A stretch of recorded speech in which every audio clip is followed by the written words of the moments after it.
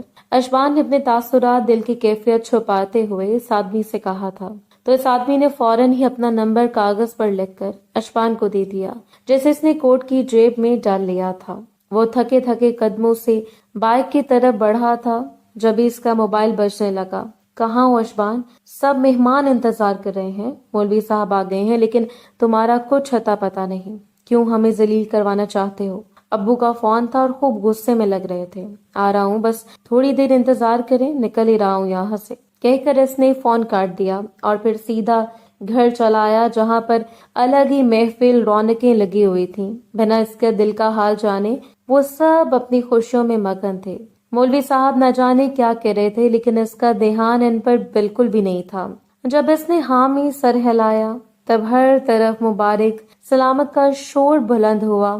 وہ جیسے ہوش کی دنیا میں واپس آیا تھا۔ اس نے اجیا سے نکاح کر لیا تھا، صرف اپنی ماں کو خوش کرنے کے لیے، کیونکہ وہ اس کی مری ہوئی بہن کی نشانی تھی۔ لیکن اس کے دل میں خوشی کی کوئی رمق نہ تھی۔ وہ جانتا تھا کہ 3 دن بعد اسے ہمیشہ کے لیے اس ملک سے چلے جانا ہے، پھر نہ جانے واپسی کب ہوتی۔ دوسری طرف شرمائی لجائی اجیا نکاح نامے پر سائن کر رہی تھی۔ آج اس کی زندگی کا سب سے خوبصورت دن تھا۔ وہ بہت ہی خوبصورت لگ رہی تھی۔ خالہ بار بار اس کی نظر اتار رہی تھی۔ وہ اپنی اس بھانجی سے سگی اولاد کی طرح محبت کرتی تھی۔ اشبان نے اسے اپنی زندگی میں شامل کر لیا تھا۔ ان کی خوشی کا کوئی ٹھکانہ نہیں تھا۔ پھر کھانا وغیرہ کھا کر سب مہمان چلے گئے تھے، تب زلیخا بیگم اس کے کان میں سرگوشی کرتے ہوئے کہنے لگی، جاؤ ایک بار جا کر رجیا سے تو مل لو، وہ تو کمرے سے باہر بھی نہیں نکل رہی، بہت ہی شرما رہی ہے۔ ابھی ٹائم نہیں ہے میرے پاس امی، مجھے ضروری کام ہے، کہہ کر وہ گھر سے باہر نکل آیا۔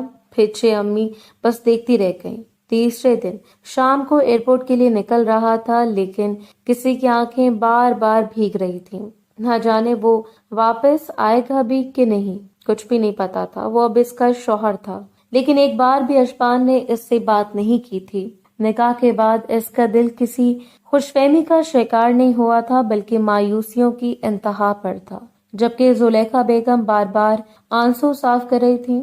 وہ ترکی جاتا تو ریحان شاید گھر والوں سے ملنے کے لیے یہاں آ جاتا، پاکستان، کیونکہ اسے بھی گئے ہوئے 2 سال ہو گئے تھے۔ آج ابو کی آنکھیں بھی نم ہو رہی تھیں۔ ان کا دوسرا بیٹا بھی ان سے اتنی دور جا رہا تھا۔ وہ بیگ اٹھا کر باہر نکلنے والا تھا جب دوسرے کمرے کے دروازے پر کھڑی ہوئی اسے اجیا دکھائی دی۔ معصوم آنکھوں میں آنسوں کی نمی تھی۔ اس نے سوچا اگر وہ اس سے بات کر کے نہ گیا، اس کا دل دکھے گا، اور وہ کسی کے دل کو تکلیف نہیں پہنچانا چاہتا تھا۔ وہ جانتا تھا کہ کسی کو تکلیف پہنچانے کا دکھ، اذیت کیا ہوتی ہے۔ وہ یہ سب جھیل چکا تھا۔ تبھی بیگ نیچے رکھ کے وہ اس کی طرف آیا تھا۔ جا رہا ہوں میں، واپس آنے کے لیے انتظار کرو گی میرا؟ اجیا کے لیے اتنا ہی بہت تھا۔ اس کی پلکیں بہت بھاری ہو گئی تھیں۔ اشبان نے اس کے سامنے ہاتھ پھیلائے۔ اجیا نے اپنا کانپتا ہاتھ اس کے ہاتھ پر رکھ دیا تھا، جسے اس نے نرمی سے دبا کر چھوڑ دیا، اور پھر مسکرا کر اس کا گال چھوتا وہ پلٹ گیا، اسے اپنی شدید محبت میں گرفتار کر کے۔ تھوڑی دیر بعد طیارے نے اڑان بھر لی تھی۔ وہ ایک نئے سفر پر روانہ ہو گیا تھا۔ تلخ یادیں بار بار اس کے دل کو چھلنی کر رہی تھی، لیکن اس نے اپنے سارے درد اپنے اندر ہی دفن کر لیے تھے۔ وقت کا گزرنا ہوتا ہے اور وہ گزر جاتا ہے۔ 4 سال ہو گئے تھے اور ان 4 سالوں میں کتنا کچھ بدل گیا تھا۔ ریحان بھائی نے شادی کر لی تھی، ان کا ایک خوبصورت بچہ بھی تھا، لیکن ان 4 سالوں میں اشبان ایک بار بھی واپس نہیں آیا تھا۔ نہ جانے اس پر پیسہ کمانے کی کون سی دھن سوار ہو گئی تھی۔ اجیا گریجویشن کرنے کے بعد اب یونیورسٹی میں پڑھ رہی تھی، پہلے سے زیادہ گریسفل، پہلے سے زیادہ خوبصورت۔ جب وہ یونیورسٹی میں اپنے فرینڈز کو بتاتی کہ وہ نکاح شدہ ہے تو کسی کو یقین نہیں آتا تھا، لیکن اس دوران بھی اشبان نے کبھی اس سے بات نہیں کی تھی۔ جب بھی گھر فون کرتا، امی اٹھاتی، فوراً ہی امی سے کہتی اجیا سے بات کر لو، اس سے بلاتی ہوں میں۔ وہ گھبراتے ہوئے فون تھام لیتی۔ دوسری طرف اشبان اس سے سنجیدہ لہجے میں سوال کرتا، کیسی ہو, پڑھائی کیسی چل رہی ہے, بس اس کے علاوہ ان دونوں کے درمیان کوئی بات نہ ہوتی تھی. وہ بھی کبھی کبھار. 4 سال ہو گئے تھے. اب امی اسے روز فون کرتی, اب آ بھی جاؤ اشبان, کیا تمہارے چکر میں اپنی بچی کو پوری کر دوں؟ کہاں سے ہو رہی ہے امی وہ بوڑھی, ابھی اس کی عمر ہی کیا ہے؟ میں آؤں گا, ابھی نہیں 2-3 سال بعد. یہ سن کر زلیخا بیگم کا کلیجہ جیسے پھٹنے کو ہو گیا تھا. آخر کیا ہوا تھا میرے بچے کو, جو گیا تو واپس آنے کا نام نہیں لے رہا تھا؟ کچھ تو ہوا ہوگا. وہ بار بار جیسے اجیا سے یہی بات کرتی تو اجیا کے چہرے پر غم اور تکلیف کی پرچھائی آ جاتی. اس سے وہ رات نہیں بھولتی تھی جس رات وہ شدید اذیت میں تھا. نہ جانے اس کی زندگی کے ساتھ ایسا کیا ہوا تھا. اس نے اپنا دکھ کسی کے سامنے ہلکا نہیں کیا تھا کہ اس کے ساتھ کیا بیتی ہے. لیکن اب جب امی نے اسے واسطے دیے, دودھ نہ بخشنے کی دھمکی دی, تو وہ واپس آنے پر مجبور ہو گیا تھا. سبھی بہت خوش تھے. تہنیت بھی اپنے 3 بچوں کے ساتھ سسرال سے آ گئی تھی. ریحان کی بیوی عائشہ بھابی, جو بہت ہی اچھی اور ملنسار طبیعت کی مالک تھیں, وہ بھی اپنے دیور سے پہلی بار ملاقات کرنے والی تھیں, کیونکہ وہ ریحان بھائی کی شادی میں بھی واپس نہیں آیا تھا. امی نے اسے کہہ دیا تھا جیسے وہ آئے گا فوراً ہی اجیا کی رخصتی کر دوں گی, کیونکہ انہوں نے اپنی طرف سے ساری تیاری مکمل کر لی تھی. بس اس کے آنے کا انتظار تھا. لیکن وہ کیا جانتا تھا کہ واپس آنے کے بعد 4 سال پرانے زخم پھر سے تازہ ہو جائیں گے جب اسے وہ دونوں دکھائی دیں گے. لیکن اب کن کا حال کیسا ہوگا یہ آگے چل کر ہی پتہ چلے گا. مہندی کی تقریب میں خوب مہمان جمع تھے. اجیا اور اشبان کی مہندی تھی. بالآخر امی ابو کی منت سماجت پر وہ واپس پاکستان آ گیا تھا اور ان دونوں کی شادی کی تقریب رکھ دی گئی تھی. شرمائے لجائی سی اجیا اس کے برابر میں بیٹھی تھی, کیونکہ وہ پہلے اس کی بیوی کا درجہ پا چکی تھی. یونیورسٹی میں اس کے پیپر ہونے والے تھے, وہ بھی فائنل سیمسٹر. لیکن اچانک ہی اشبان نے اپنی آمد کا اعلان کیا تو جھٹپٹ خالہ نے شادی کی تاریخ طے کر دی اور اس کی دھڑکنیں خوب شور مچا رہی تھیں. جب وہ واپس آیا, اس نے پہلی نظر اشبان کو دیکھا تو حیران رہ گئی. وہ پہلے سے زیادہ ہینڈسم, پہلے سے زیادہ خوبرو ہو گیا تھا. اس سے نظر نہ ہٹ رہی تھی. اس نے کیسے اپنی گرومنگ کی تھی پہچانا ہی نہیں جا رہا تھا. اجیا ہمارے گھبراہٹ اور شرم کے اس کے سامنے نہیں آئی تھی. اور پھر آج مہندی میں دونوں ساتھ بیٹھے تھے. وہ بھی مسکرا رہا تھا, لیکن پہلے سے زیادہ سنجیدہ ہو گیا تھا. پھر بالآخر شادی کا دن بھی آ پہنچا اور آج ہمیشہ کے لیے اجیا اپنے کمرے سے اس کے کمرے میں شفٹ ہونے والی تھی. بس اس کی رخصتی یہی تھی. وہ شدید گھبراہٹ محسوس کر رہی تھی. پہلے سے زیادہ میچور, سمجھدار ہونے کے باوجود ایسے لگ رہا تھا جیسے اس کے اشبان سے آج پہلی بار ملاقات ہوگی. عائشہ بھابی اس کی گھبراہٹ دیکھ کر ہنس رہی تھی. پھر تہنیت کان میں سرگوشی کرتے ہوئے کہنے لگی, 4 سال بہت ہوتے ہیں. ان 4 سالوں میں تو تمہاری گھبراہٹ دور ہو جانی چاہیے تھی. یہ کیا آج ایسے لگ رہا ہے جیسے تم اشبان سے نہیں بلکہ کسی اجنبی سے رشتہ جوڑنے جا رہے ہو. وہ کچھ نہ بول سکی تھی. اس کی ہتھیلیوں میں پسینے آ رہے تھے. تھوڑی دیر بعد وہ کمرے میں آیا. اس نے دیکھا لال رنگ کے جوڑے میں اجیا بہت ہی خوبصورت لگ رہی تھی. سرخ گہری لپسٹک سے سجے ہوئے نرم و نازک سے ہونٹ, ماتھے پر ہلکا ہلکا پسینہ موتیوں کی صورت میں ابھرا ہوا تھا. اتنا گھبرا کیوں رہی ہو؟ اگر لہنگے میں ایزی فیل نہیں کر رہی تو کپڑے چینج کر لو, وہ نرمی سے کہہ رہا تھا. اجیا سرپٹا گئی کہ چینج کروں یا نہیں. تعریف کا تو ایک لفظ نہیں کہنے والا یہ مغلوب شخص. وہ بھی اٹھنے والی تھی کہ اچانک اشبان نے اس کا ہاتھ پکڑ لیا اور اجیا کی جان پوری اس کے ہاتھ میں سمٹ گئی تھی. امی نے کنگن لیے تھے سونے کے, تمہاری منہ دکھائی کے لیے, کہو گی تو پہنا دوں گا. کیا اجازت ہے؟ وہ اس سے اجازت مانگ رہا تھا. اجیا نے اس بات میں سر ہلا دیا. میری طرف سے تمہاری محبت میں کوئی کمی نہیں دیکھوں گی اجیا, اور اگر کوئی غلطی سے خطا ہو جائے تو مجھے معاف کر دینا. میں تمہارے سارے حقوق اچھی طرح ادا کرنے کی پوری کوشش کروں گا. وہ سر جھکائے بھاری لہجے میں کہہ رہا تھا. اجیا حیران تھی. اتنے خوبصورت الفاظ, وہ بھی اپنی محبت کے منہ سے سننے کے بارے میں اس نے سوچا بھی نہیں تھا. ایسے لگ رہا تھا جیسے آسمان کا چاند اس کی ہتھیلی میں آ گیا ہو. من کا آنگن خوشیوں سے مہکا تو اس کے چہرے پر بھی گلاب بکھر گیا. آج کی رات وہ دونوں ایک ہونے والے تھے. یہ اوپر پہلے سے ہی تقدیر میں لکھ دیا گیا تھا. شادی کے ہنگامے ختم ہو گئے تھے.